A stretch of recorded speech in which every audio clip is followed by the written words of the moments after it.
Benoît Desroches est le fils de l'octogénaire décédé samedi dernier au CHRO d'Orléans. Sa mère, âgée de 85 ans, qui n'était pas vaccinée, est morte des suites de la grippe.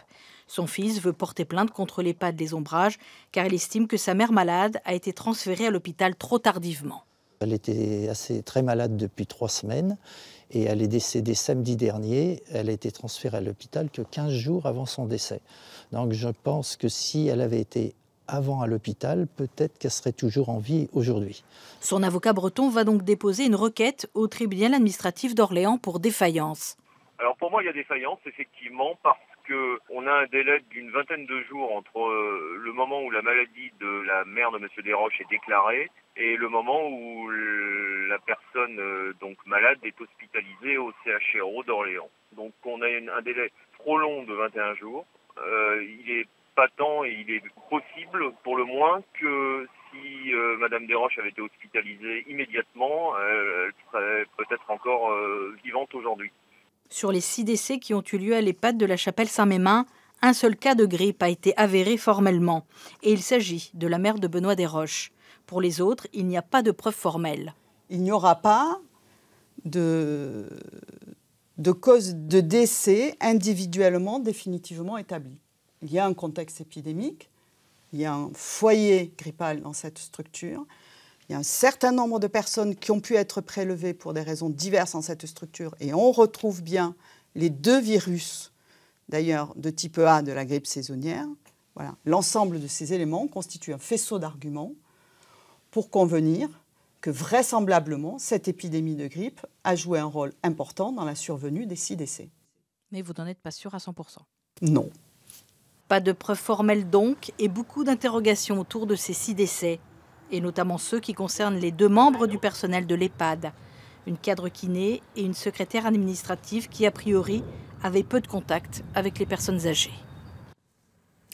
Et l'invité du 19-20 ce soir est le docteur Zoa Makwaroun-Vermes, médecin infectiologue responsable du centre de vaccination du CHRU de Tours. Bonsoir, merci d'être avec nous en duplex de nos studios de Tours. On l'oublie parfois, mais la grippe continue de tuer chaque année, chaque hiver, c'est un véritable fléau. Oui, bonsoir. Oui, tout à fait. La grippe est responsable de décès d'une manière annuelle. Tous les ans, nous avons des décès. Si on prend l'exemple de l'épidémie de l'année dernière, il a été recensé 13 000 décès attribuables à la grippe sur la saison 2017-2018. Et la région Centre-Val de Loire est en ce moment au stade de l'épidémie, mais pas encore au pic de l'épidémie. Effectivement, en France, toutes les régions en dehors de la Normandie sont au stade d'épidémie actuellement. Et nous ne sommes pas du tout au stade de pic. Et donc, il y a d'autres cas qui vont être signalés. Et malheureusement, probablement d'autres décès potentiellement. Alors, on a vu à l'instant ce sujet sur la maison de retraite de la Chapelle-Saint-Mémin qui a eu 6 décès. L'ARS nous signale que 2 des soignants n'étaient pas vaccinés. Est-ce que c'est normal, selon vous, pour un EHPAD que les soignants ne soient pas vaccinés? Écoutez, les recommandations nationales proposent ou recommandent fortement à tous les soignants qui s'occupent de personnes âgées, de femmes enceintes ou de personnes malades, d'être vaccinés. Donc il est évident qu'il faut insister sur la couverture vaccinale des soignants, puisque dans la grippe, la vaccination est à 2 niveaux. C'est une protection individuelle pour la personne vaccinée, mais aussi une protection collective pour les personnes autour. Et ce qu'il faut dire aussi, c'est que la vaccination, hélas, ne protège pas à 100%. Non, ça c'est connu. La couverture vaccinale est en moyenne de...